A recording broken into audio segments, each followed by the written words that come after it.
Banyak di rumah. Iya, aku juga Kamu tuh berapa? Bismillahirrahmanirrahim. Assalamualaikum warahmatullahi taala wabarakatuh. Waalaikumsalam warahmatullahi wabarakatuh. Teman-teman semua, apa kabar? Alhamdulillah, luar biasa. Allahu Akbar. Alhamdulillah sekarang pembelajaran STI tentunya membahas tentang sejarah, juga sejarah ulama, sejarah organisasi Islam zaman dulu, dan juga peran kita sebagai mahasiswa muslim saat ini bagaimana. Masya Allah. Masya Allah. Saya ada paling nggak bikin. Ya, duduk nih ya. Duduk. Oh, kamu selembar doang. Aku juga selembar. Baik, bisa dilanjut ya. Sebelum pada pembelajaran kali ini, Biar bisa dikit. mohon maaf ceritanya telat. Mohon maaf Bapak sedikit telat karena tadi ada sedikit kendala di jalan. Pertama, tapi mendapat pembelajaran. Wah, sangat dep banget gitu buat diri sendiri. Ketika tadi tepatnya mau berangkat ke sini, kebetulan saya berangkat dari rumah dan satu kejadian yang tidak disangka-sangka karena motor saya baru naik mesin, baru beres upgrade ya, baru beres upgrade, Siap. baru beres upgrade dan terjadi satu hal, ternyata mesinnya tiba-tiba jebol Oh, nah. dengan saya kayak iya. Nah, Sudah jebol. ya jebol. Nah di situ Udah tempat oke lah, pesen lah Indrap ceritanya ya, pesen Indrap. Tapi ternyata yang datang udah tua, kakek-kakek Iya. yang Indrapin teh, tapi masih bisa main HP. Wah keren gitu ya. Nah itu tuh jam 7.20, Iya. lumayan kan kalau kesini ya. Nah ceritanya motor dititipin dulu di kenalan, direncaikan. Saya naik Indrap, saya bilang, Pak, saya bayar ya, tapi sekarang dibayar 30 berapa gitu. Nah, tapi saya izin Pak, saya yang nyupir, biar Bapak aja yang dibonceng sama saya. Masya Allah. Dan beliau ngomong yang emang langsung, gak apa-apa, takut Bapak dosa. Ya maksudnya hal seperti itu aja diperhatiin gitu ya. Toh kita gitu tanpa memikirkan dosa sebelum melakukan sesuatu gitu. Ya itu jadi refleksi gitu, jadi pelajaran. Nggak apa-apa Pak, saya ikhlas. Soalnya saya ke kampus jam segini mau masuk. Ya udah dibonceng sama saya sampai sini. Sampai di jalan ngobrol, tapi pelajarannya toh orang udah tua gitu masih ya maksudnya dalam menjalani keseharian teh dia tuh bener-bener menghindari dosa banget gitu. Menghindari dosa banget. Nah itu lah. Baik, murid-murid Bapak yang Bapak cintai, sekarang kita membahas tentang ulama dulu. Menurut kalian, kalau tidak ada ulama pada masa lalu, apakah peradaban Islam itu bisa berkembang seperti sekarang? Tidak. Tidak. Kenapa Abdullah? Kenapa Abdullah alasannya? Rumah ayahnya. Gimana Abdullah? Karena ulama merupakan sumber dari ilmu gitu. Sumber dari Atau ahli ilmunya sendiri gitu. iya. Apa Betul. adanya para ulama ilmu tidak akan tersampaikan sampai zaman ini. Iya, betul. Jadi ulama ini sebagian daripada wahyu gitu yang diberi Allah untuk menyebarluaskan daripada Islam itu sendiri gitu.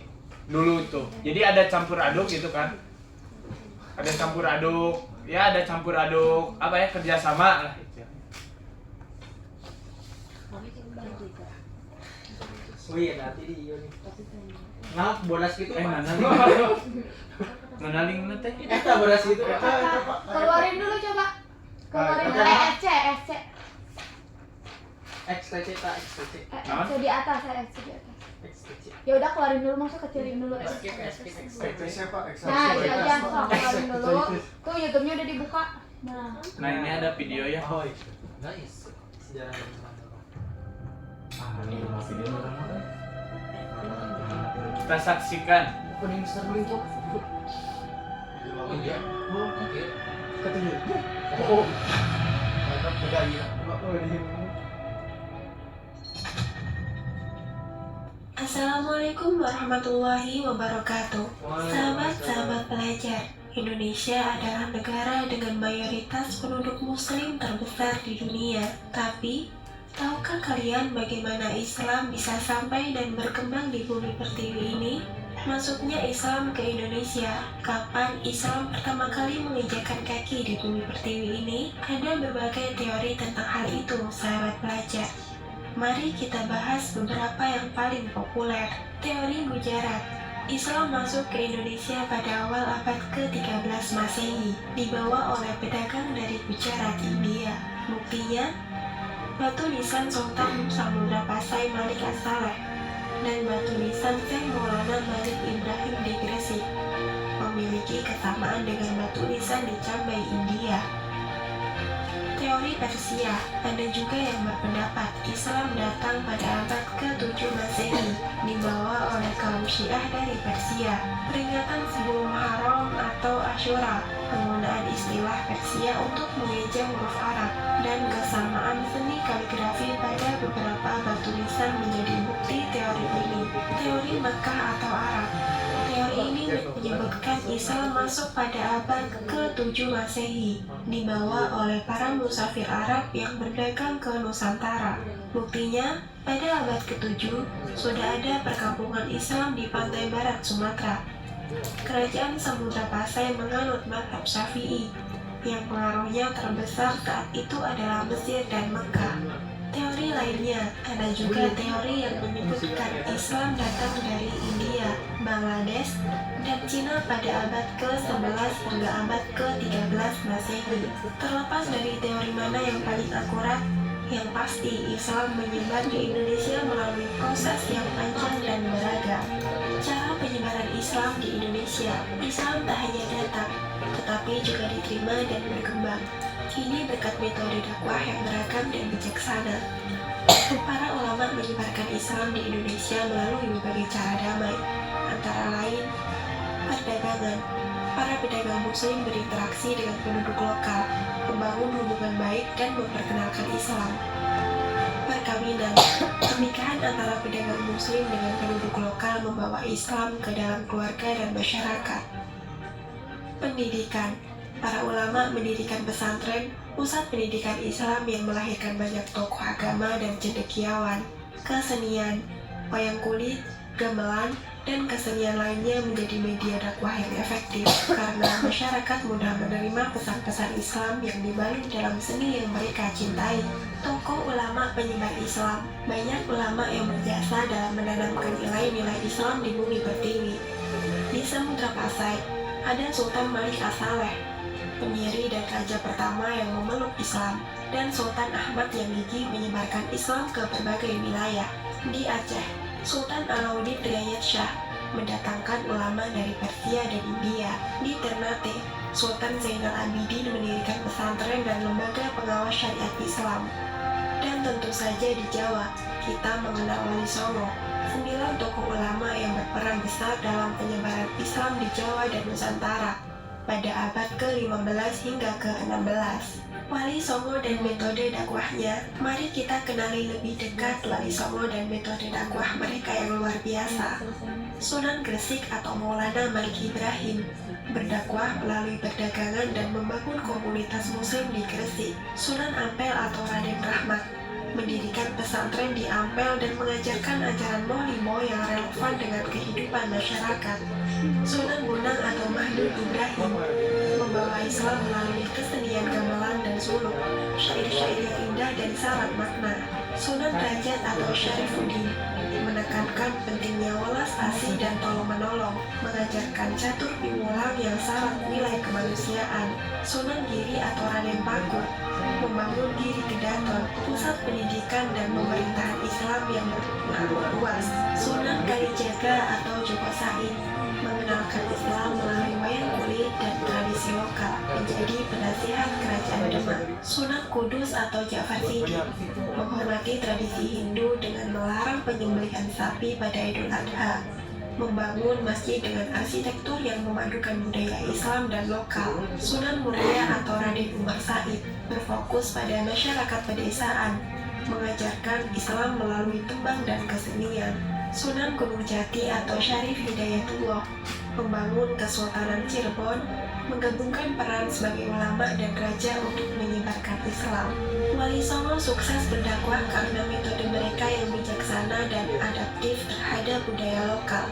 Mereka menerapkan prinsip tadrij atau bertahap, memperkenalkan Islam secara bertahap dan tidak memaksa, adamul haraj atau tidak menyakiti, berdakwah dengan damai dan toleran, akulturasi budaya, memadukan nilai-nilai Islam dengan budaya lokal. Pendidikan pesantren, membangun pesantren sebagai pusat pendidikan dan penyebaran Islam. Nilai-nilai keteladanan ulama, apa yang bisa kita teladani dari para ulama penyebar Islam? Banyak sahabat pelajar. Mereka adalah hidup sederhana meskipun kaya. Para ulama hidup apa adanya dan menafkahkan hartanya di jalan Allah. Gigih berjuang, tak pantang menyerah dalam menghadapi tantangan dan rintangan. Menguasai ilmu agama, memiliki pengetahuan agama yang luas dan mendalam. Sabar, menghadapi cobaan dengan sabar dan tawakal. Menghargai perbedaan, berdakwah dengan toleran dan menghargai keragaman budaya dan keyakinan. Berdakwah secara damai, menyampaikan Islam dengan cara yang damai dan santun. Sahabat pelajar, semoga video ini menambah wawasan kita tentang sejarah dan peran tokoh ulama dalam penyebaran Islam di Indonesia. Mari kita teladani nilai-nilai luhur mereka dalam kehidupan sehari-hari. Wassalamualaikum warahmatullahi wabarakatuh.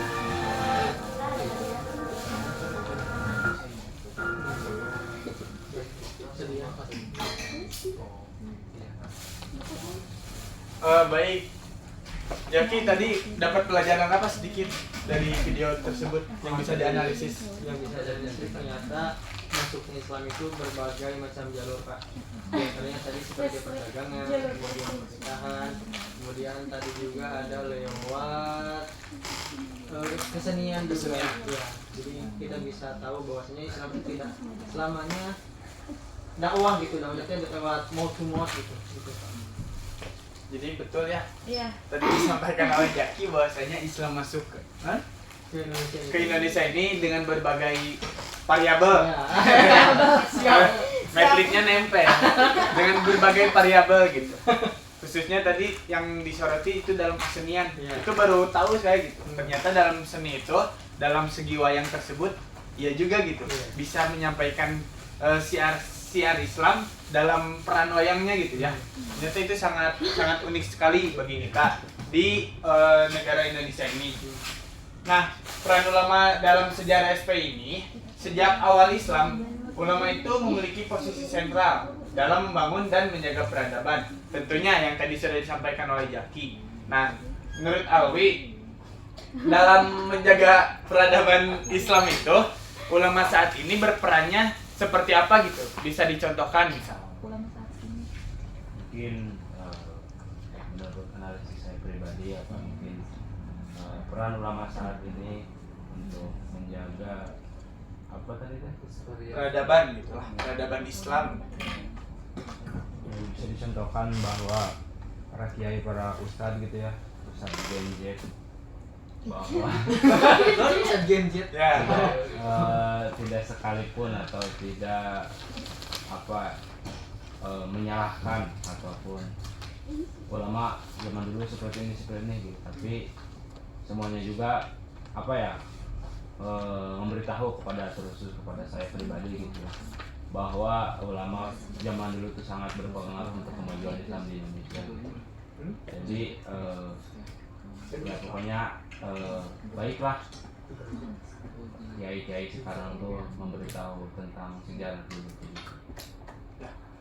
Makasih Alwi. Jadi benar teman-teman, kalau guru ngaji teman-teman setelah pulang sekolah ya di rumah itu tentunya mempunyai pengaruh besar. Tapi karena pada saat ini dihadapkan dengan teknologi yang sangat canggih, terkadang bisa jadi lemah. Tapi ada nilai yang kuat sebetulnya di balik itu semua gitu. Karena tidak terlihat dalam sosial media saja, itu bukan berarti lemah gitu. Tapi di balik itu ada nilai yang kuat gitu ulama-ulama kita tuh.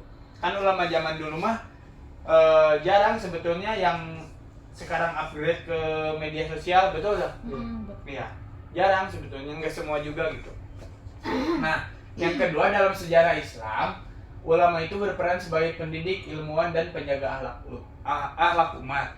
Salah satu contohnya Al-Ghazali. Terus siapa lagi, ada yang tahu?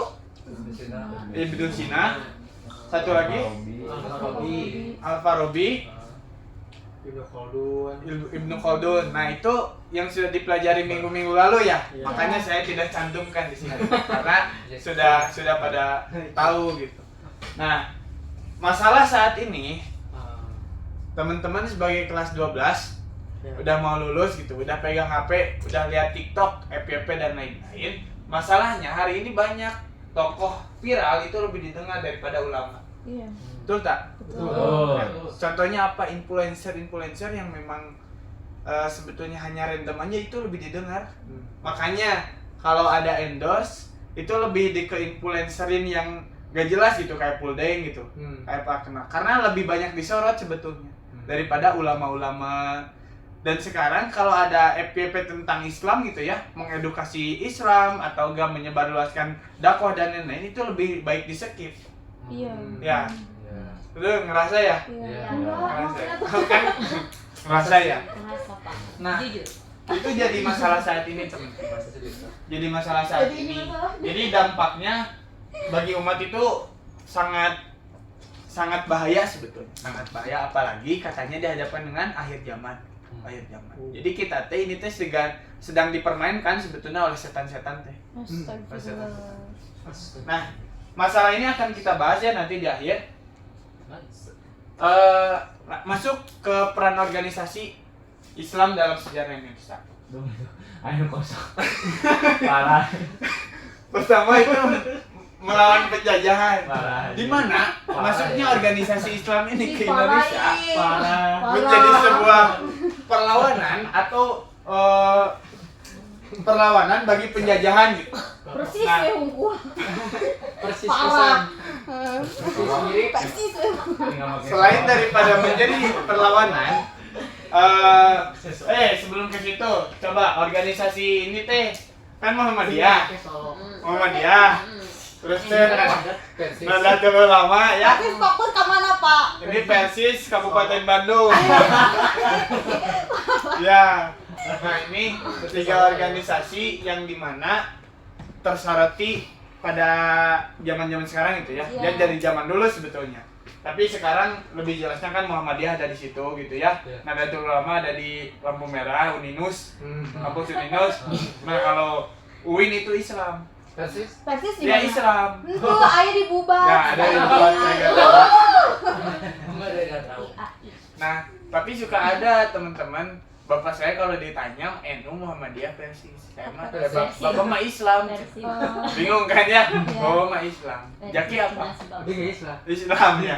Udah gitu aneh kan? Padahal itu teh latar belakang organisasi Islam. Tapi kenapa dia tidak mau membuka gitu? Tidak mau membuka. Nah, pada intinya di Indonesia ini peran ulama itu kemudian terorganisir dalam bentuk organisasi Islam. Beberapa ulama zaman dahulu itu terorganisirnya itu dalam organisasinya gitu, entah Muhammadiyahnya, Persisnya atau NU-nya, sehingga tapi tetap mempunyai tujuan yang sama gitu, mempunyai tujuan yang sama untuk menyebarluaskan Islam sebetulnya, itu saja. Cuman dalam hal terorganisirnya si ulama itu kebagi perannya gitu dalam peran organisasi Persis Bandung.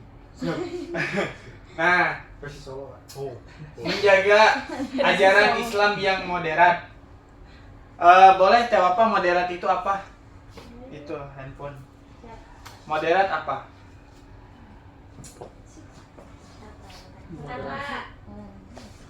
Tadi moderator itu emang MC.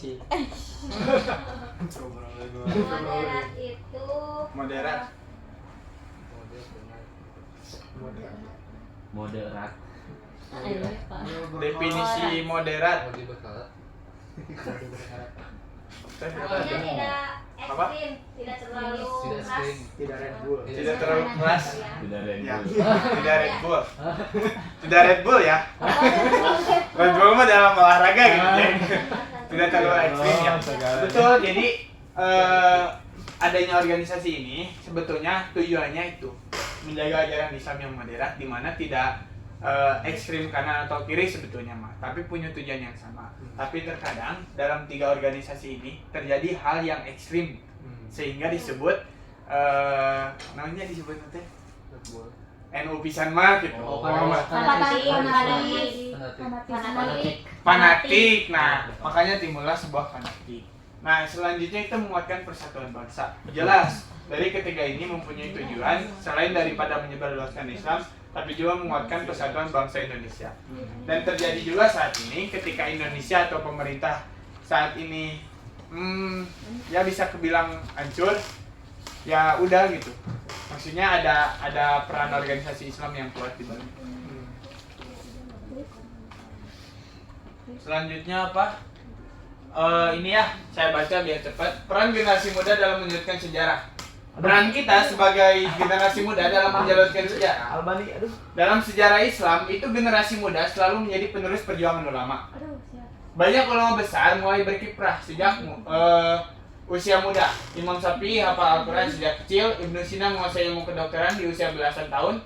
Dan sekarang di Indonesia generasi muda itu menjadi santri, itu menjadi santri, menjadi pelajar dan kader organisasi Islam. Juga berperan dalam dakwah, pendidikan dan sosial. Menjadi agen moderasi beragama di era digital. Jadi teman-teman semua itu penting untuk bergabung dalam sebuah himpunan santri ataupun organisasi Islam dan lain-lain. Tujuannya itu sebagai peran gitu, agent of change, di mana teman-teman itu mempunyai kekuatan yang sangat besar untuk merubah daripada perubahan zaman saat ini. Nah, selanjutnya masalah kontekstual. Ini ya, satu dulu. Berapa orang ini? 1, 2, 3 6, 7 2 Alwi bertiga, 3 Tiara, Tesaida, Alin, 3 3 iya 2 betul tak? Betul. Udah weh. Kan 1, 2, 3 1, 2, 3 2 Ini 2, nah ini 2 dibagi ke sini gitu, ke 2 kelompok. Nah, ini teman-teman, ini kertasnya. Jadi berapa kelompok? 3 1, 2, 3, 1, 2, 3, 1, 2, 3. refleksi atau apa? Ya, Iya baru tak Oh, ini kayak hari Jumat dibagi 3 kelompok. 2 kelompok aja. 2 kelompok aja berarti 1, 2, 3, Jaki ke depan, Siap. Setia ke depan, terus 1, 2, 3, 4 sama Pak Ic. Bolehlah merungkrut. Jadi Pak Is, Ali nulis. Tulis nama Be. Sok tulis. Ini kita suruh apa, Bapak? Nah ini. Jadi teman-teman udah belum duduk sama kelompoknya dulu? Udah. Ini tentu ada penilaian ya dari keaktifan teman-teman dan apa pembahasan dari kedua kelompok ini ya, maksudnya itu kan ada ulama dunia, pengurus NU Muhammadiyah. Nah, teman-teman tuliskan apabila misal dalam kelompok ini mengambil 2 peran. Ini 2 kelompok kan? Nah, peran ulama dunia tanggapannya seperti apa untuk menghadapi masalah yang tadi, Jack? Nah, ini apa solusi Islam untuk masalah ini? Masalah kontekstual generasi muda mulai jauh dari ulama dan organisasi Islam. Akibatnya nilai persatuan kepedulian sosial dan modernisasi beragama melemah. Jadi, teman-teman memberi tanggapannya, memposisikan teman-teman sebagai ulama Indonesia atau pengurus NU atau generasi mudanya itu sendiri. Jadi boleh dipilih dari antara ini. Tapi yang paling penting ada solusi gitu. Boleh lihat itu. Mulai dari sekarang. Yuk. Gaskan. Just, ya. Bebas. Mau memposisikan sebagai apa? Wah, benar. Kalau persis banget, mangga. Kamu lah. Kamu. Nah, Selasa, Jumat, kamu. Rabu Jumatnya aja. Enggak. Nanti tanggal 23 masuknya. Warna Budi. Selasa. Ya. Pak, izin geser Pak. Ya. Kenapa atuh? Waktunya 2 menit ya. Oke. Atau udah habis? 24 menit. Anjir gak apa-apa. Nih. Nanti kan rasanya. kurang Si Alwi. Orang dia kan kebagiannya enggak? Tidak ya ampun. Kayak aku. satu kelompok pulang lebih Terpuas. Satya. Mesti baru. Bang. Ampun lagi. Kamu nulis. Sembal gajian. Ini kan apa tadi ya? Ayo. Itu kan masalah Pak, di Israel dulu kan masalah. Apa solusi Islam untuk masalah ini? Generasi muda mulai jauh dari ulama dari Nah, teman-teman itu ya diselesaikan. Siap. Nanti dikumpulkan ke saya. Saya tunggu di pojok ya. Di Anton. Tapi Di kantor, ini di udah pojok. di share belum yang ini? Yang Iya ini generasi muda. Cari search. Nanti udah nemu jawabannya tulis. Ini sama saya ditutup dulu. Oke. Sambil nunggu persiapan Albi. Karina. Karin. Teman-teman semua nanti dikumpulkan ya karena waktunya udah habis. Akhirul kalam, mohon maaf apabila ada kata yang salah saya bacakan ataupun ada yang dikoreksi, silakan langsung ke saya. Mohon maaf, sama-sama belajar. Assalamualaikum warahmatullahi wabarakatuh. Waalaikumsalam warahmatullahi wabarakatuh. Dah?